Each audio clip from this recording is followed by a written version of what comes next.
kita langsung masuk. Untuk apa? Menculik Raden Samba. Jangan. Kita selidiki dulu, supaya tidak salah ambil. Lewat atas. Lebih aman. Ayo, cepat.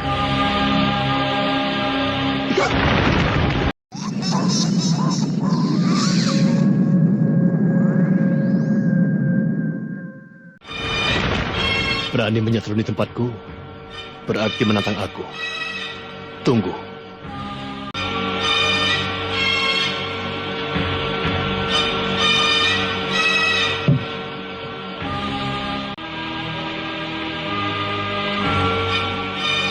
Ayah juga dengar. Shh. Pancingan kita berhasil. Nyai mendengar pembicaraan mereka di bawah. Ya, aku juga mendengar suara Raden Samba. Kita tunggu di sini. Lantas kita pancing lagi keluar. Ada tamu tidak diundang.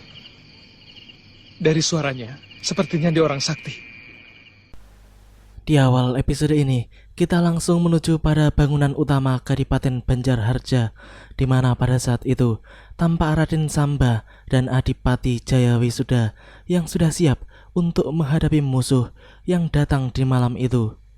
Istri sang Adipati atau ibu Raden Samba ternyata juga tidak mau tinggal diam. Ia juga telah bersiap dengan senjatanya. Istri sang Adipati itu tidak mau berpangku tangan, namun ia ingin bersama-sama menghadapi para penyusup tersebut sebab ia juga seorang pendekar. Ia pun kemudian justru mengajak suami dan anaknya agar lebih cepat lagi untuk segera keluar menyambut tamu tak diundang tersebut.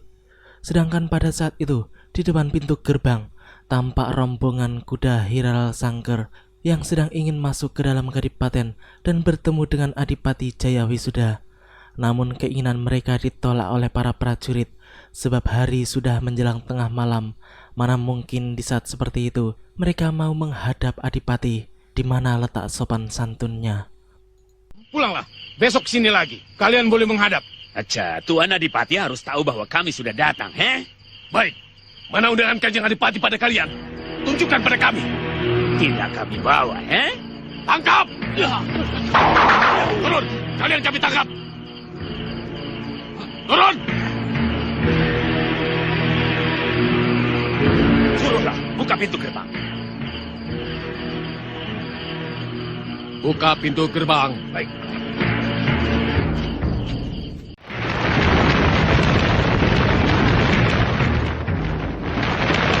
Kurang ajar.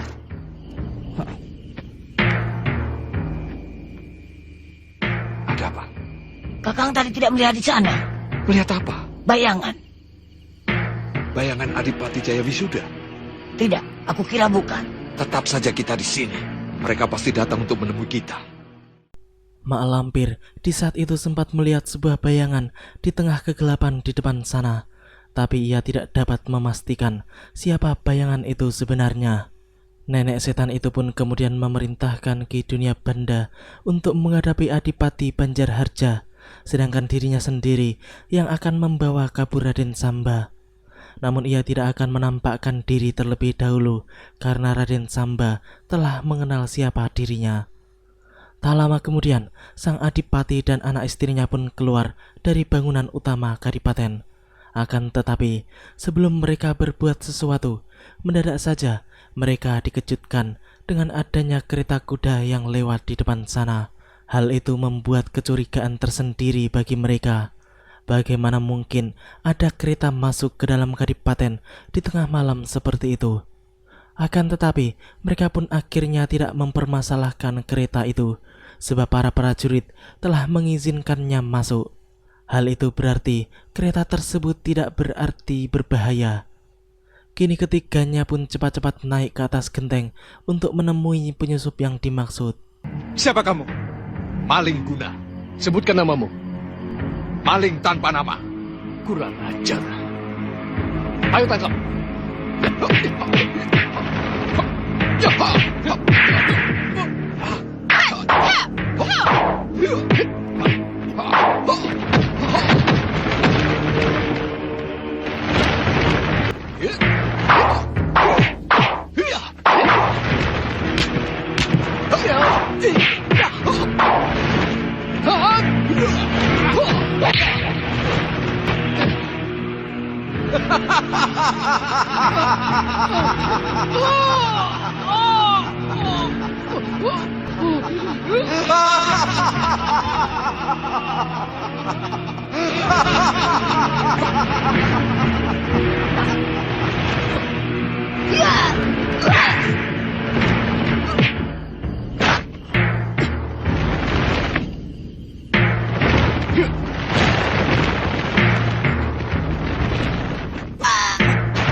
Raden Samba yang berada di tangan Mak Lampir pun langsung hilang setelah Aji Basa Pamungkas berhasil merebutnya dengan cukup mudah.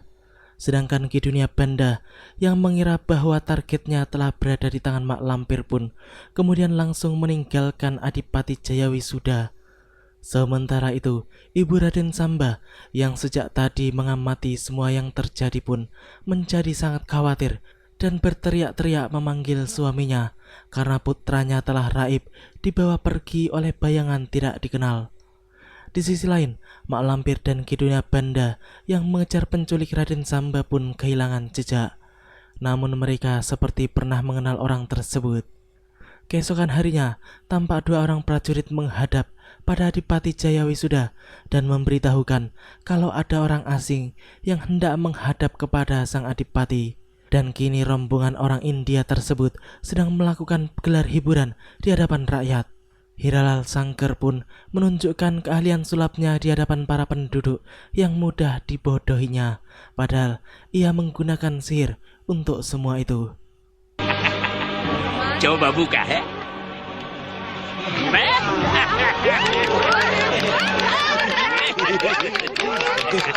Tuan Sangker dipanggil Kanjeng Adipati.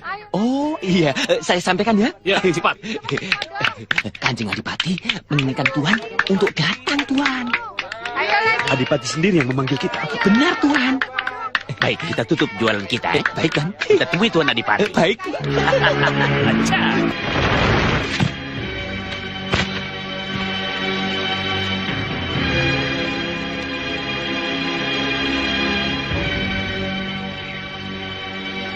Syukurlah, tidak membahayakan.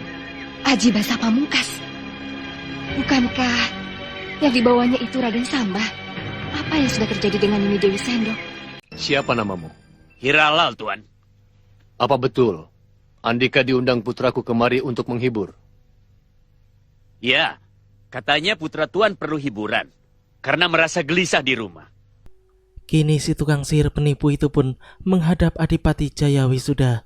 Ia mengatakan bahwa ia diundang oleh Raden Samba yang membutuhkan hiburan. Padahal Raden Samba sendiri sama sekali tidak mengenal dirinya. Bagaimana bisa pemuda itu mengundangnya ke Kadipaten? Sang Adipati pun kemudian memberitahukan bahwa putranya saat ini telah hilang diculik oleh seseorang yang bernama Mak Lampir. Hiralal Sangker yang mendengarnya pun langsung mengatakan bahwa biar ia saja yang merebut kembali Raden Samba, karena ia bisa mengalahkan Mak Lampir dengan kesaktian yang dimilikinya saat ini.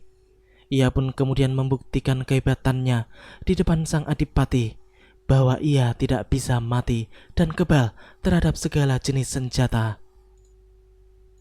Aku ingin memperlihatkan keahlianku kepada Tuan Adipati.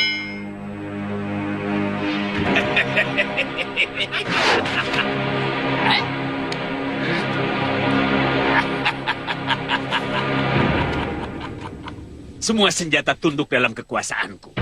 Jika aku bilang tumpul, maka senjata pun akan tumpul. Lihat, Tuan Adipati. Gledek, tebas lagi leherku dengan golokmu tadi. Sekarang golokmu tumpul. Tebas sekuat tenagamu. Cukup. Melihat kesaktian yang dimiliki oleh Hiralal Sangker, Adipati Jayawisuda pun menjadi sangat terkejut karena baru kali ini ia menyaksikan manusia yang memiliki ilmu aneh seperti itu. Ia pun kemudian langsung menawarkan apa yang diinginkan oleh orang asing itu kepadanya. Mendengar kata-kata sang Adipati, Hiralal Sangker pun tidak mau menyia-nyiakan kesempatan emas tersebut. Ia pun meminta pasukan dan pendekar-pendekar yang bisa diandalkan untuk menghadapi Mak Lampir, agar dirinya bisa lebih leluasa merebut Raden Samba. Dasar manusia pengecut, padahal ia saja tidak bisa mati, namun masih membutuhkan banyak prajurit dan pendekar. Memang sungguh aneh manusia yang satu ini. Kini kita menuju pada Grandong yang di saat itu sedang mendapatkan tugas dari Mak Lampir untuk mengintai Raden Samba. Ia pun kini sedang melaksanakan tugasnya, dan ternyata penculik Raden Samba adalah Aji Basa Pamungkas. Kebetulan di saat itu keduanya sedang berjalan berdua, dan sepertinya Aji Basa Pamungkas telah mengenal siapa itu Raden Samba dan apa yang sedang terjadi kepada pemuda putra Adipati Jaya Wisuda tersebut. Tapi aku mengerti 3 rahasia penyakit yang Andika miliki itu. Karena aku paham siapa sebenarnya Andika. Andika sendiri siapa? Satria Piningit, sang ratu adil. Jangan ngawur. Saya bertanya sungguh-sungguh. Andika pikir aku bercanda? Aku sungguh-sungguh. Akulah sang ratu adil. Terimalah tutup telingamu ini.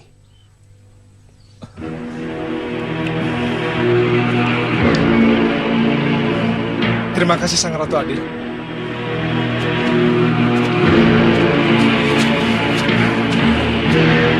Grandong? Andika sudah tahu siapa dia?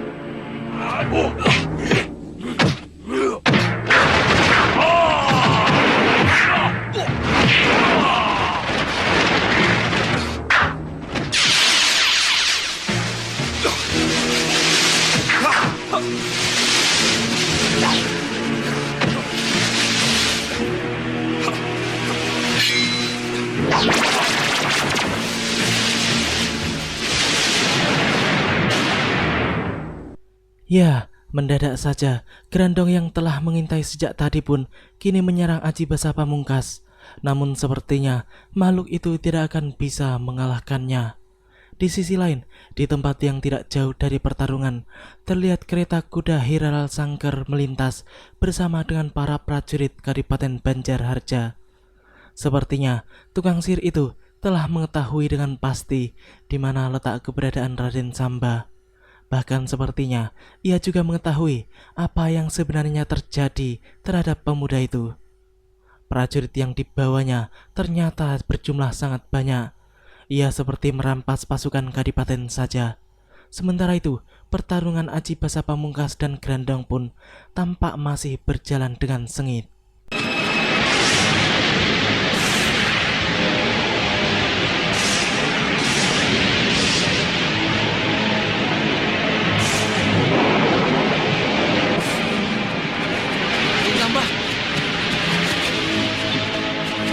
Raden Samba! Den! Raden Samba! Sini bersama Paman, Den!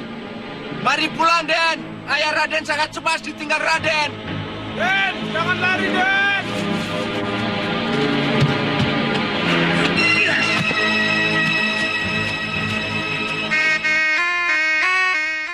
Si Sangker licik itu pun mencoba untuk menarik Raden Samba dengan meniup serulingnya. Akan tetapi, pemuda itu pun terlanjur jauh sehingga ia tidak mendengar suara seruling tersebut. Hiralal Sangker memang mengincar Raden Samba sebab ia tahu bahwa pemuda itu adalah siluman ular yang akan sangat berguna bagi pertunjukannya, sebab ular adalah alat utamanya. Di lain sisi, tampak Dewi Bajul yang sedang melaporkan tentang keberadaan Raden Samba kepada gurunya. Ia pun mengatakan bahwa Grandong sedang bertarung melawan Aji Basa Pamungkas. Si Lampir pun langsung marah dan kesal mendengar laporan dari muridnya itu, sebab dari awal ia sudah curiga dengan pemuda sakti tersebut. Begitu pula dengan Ki Dunia Banda yang memiliki firasat yang sama. Mereka pun kemudian memutuskan untuk segera membantu Grandong.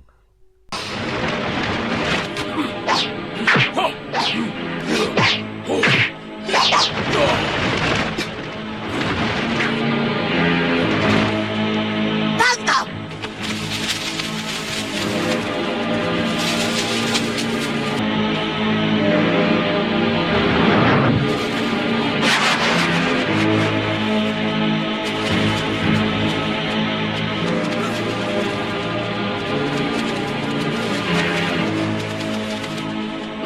Aji Basah Pamungkas. Serahkan si Grandong padaku. Cepat, lemparkan kemari. Cepat lemparkan. Jangan diam saja. Cepat lemparkan sebelum kesabaranku hilang. Ayo, tangkap!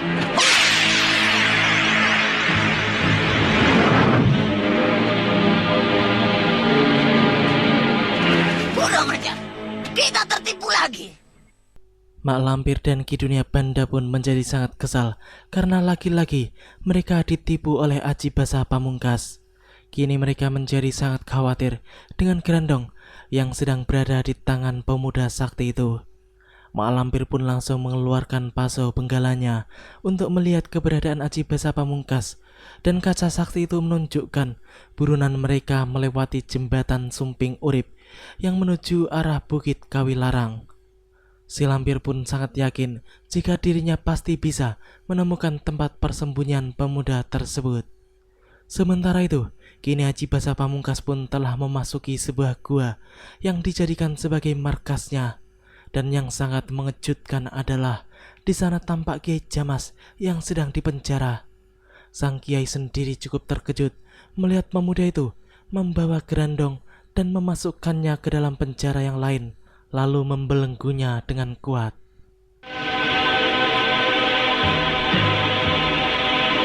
Katanya kau sakti, Grandong. Ayo, lepaskan Aji Serat Kencanaku.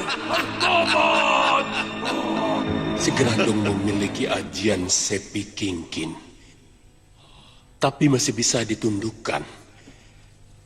Berarti Aji Basah Pamungkas benar-benar memiliki ilmu yang tidak bisa diukur kedalamannya. Mau apa dia sebenarnya? Bagaimana Kiai Jamas? Sudah dipikir? Mikir apa? Tawaran kepada Kiai untuk menjadi penasihatku. Jika cita-citaku menjadi Wong Agung Nusantara ini tercapai, Kiai pasti aku angkat sebagai Kadi Agung Kerajaan Nusantara. Ternyata Aji Basah Pamungkas adalah manusia serakah yang jauh lebih buruk daripada Mak Lampir. Ia mengaku dirinya adalah Satria Piningit atau Sang Ratu Adil yang akan menjadi raja diraja yang menguasai seluruh Nusantara. Dan ia akan menjadikan Kiai Jamas sebagai penasihatnya ketika ia telah menjadi orang besar nantinya. Tidak hanya tanah Jawa saja, akan tetapi cita-cita pemuda itu adalah menguasai seluruh Nusantara, mulai dari Pulau Jawa, Bali, Andalas, Borneo, serta Celebes, dan sekitarnya sampai wilayah timur. Ia pun menawarkan jabatan besar itu kepada Kiai Jamas, namun sang Kiai kemudian memberikan nasihatnya kepada pemuda tersebut agar menjadi manusia yang memiliki budi pekerti yang tinggi hingga tidak merugikan orang lain. Karena dengan demikian, maka ia akan menjadi orang yang mulia yang akan selalu diikuti oleh kebahagiaan dunia maupun akhirat. Mendengar nasihat dari Kiai Jamas itu sama sekali tidak menjadikan Aji Basah Pamungkas sadar, namun ia justru menyalahkan pernyataan-pernyataan sang Kiai yang sangat bertentangan dengan keinginannya. Kemuliaan seperti itu rapuh karena tidak akan ditakuti orang. Andika ingin ditakuti seperti orang-orang takut pada binatang buas. Ya, Rendah. Karena orang yang ditakuti seperti takutnya orang-orang kepada binatang buas, berarti orang tersebut tidak memiliki hati sebagai manusia lagi, tapi dia memiliki hati sebagai binatang buas. Kiai, Sekali lagi ku nasihatkan kepada Andika anak muda. Buatlah diri Andika ditakuti oleh orang karena segan, karena akhlak yang terpuji. Niscaya Andika akan memperoleh kemuliaan yang sejati, bukan kemuliaan semu yang sifatnya sementara. diam. Aku tidak butuh nasihatmu. Aku Wong Agung, Sang Ratu Adil, Satria Piningit yang bakal menjadi sesembahan para kaula Nusantara. Sudah tahu apa yang harus aku perbuat. Sungguh suatu keinginan yang serakah dan tidak masuk akal. Aji Basa Pamungkas benar-benar manusia keblinger yang diperbudak oleh nafsu dan keinginannya serta didukung oleh kesaktiannya. Namun yang harus diingat adalah di atas langit masih ada langit. Kalau untuk saat ini ia masih belum memiliki lawan yang sepadan, maka suatu hari pasti ia akan mendapatkan lawan yang lebih hebat. Sementara itu, Mak Lampir yang di saat itu sedang bersama Ki Dunia Banda dan Dewi Bajul pun sedang ngotot untuk mempertahankan pendapatnya bahwa mereka harus segera mendapatkan Grandong dan Raden Samba secara bersamaan bagaimanapun caranya. Namun Ki Dunia Banda pun menyatakan bahwa mereka harus mendahulukan salah satunya karena tidak mungkin keduanya bisa mereka raih secara bersamaan. Dan Mak Lampir memilih untuk mendahulukan Grandong.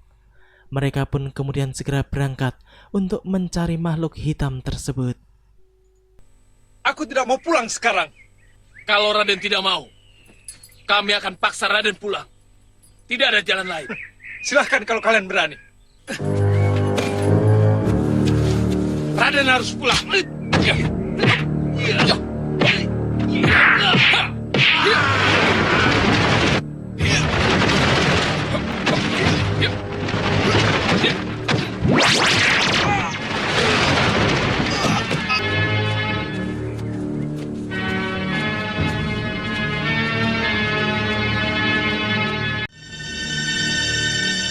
Prana, Samba, dari mana? berburu. Tapi baru 1 hari adikku terkena musibah. Kenapa? Diseruduk babi hutan, betisnya robek. Karena itu kami langsung pulang. Kau mau kemana? Tidak tahu. Mengikuti kaki melangkah saja. Ayo ke tempatku. Boleh? Raden Samba yang tidak tahu mau kemana itu pun kini justru bertemu dengan kawan lamanya yang bernama Prana, yang merupakan putra Temenggung Arya, penguasa Kademangan Palangsari. Raden Samba pun kemudian berkenalan dengan Putri Rara Sukmawati yang merupakan adik Raden Prana yang telah terluka seperti yang barusan dikatakan oleh kakaknya. Sang putri pun tampak sangat senang bertemu dan berkenalan dengan Raden Samba. Apalagi pemuda itu menjanjikan bahwa ia bisa mengobati luka di kaki putri tersebut. Mereka pun kemudian segera melanjutkan perjalanannya menuju Katemenggungan. Sementara itu, rombongan Hiraral Sangker pun kini sedang bertemu dengan beberapa prajurit yang baru saja dikalahkan oleh Raden Samba, dan mereka segera mencari keterangan dari prajurit-prajurit tersebut. Setelah mengetahui dengan pasti arah kepergian Raden Samba, rombongan itu pun segera bergerak cepat menuju arah tersebut tanpa memperdulikan para prajurit yang sangat membutuhkan pertolongan mereka itu. Dan semua itu adalah atas perintah Hiraral Sangker yang tidak mempunyai peri kemanusiaan. Lalu bagaimana dengan mereka, Tuan? Tinggalkan. Dia bisa mengurusi dirinya sendiri.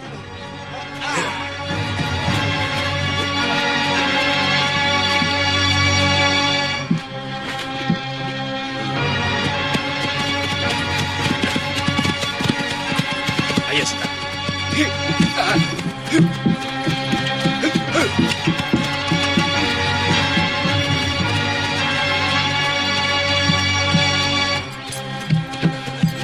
Berhenti.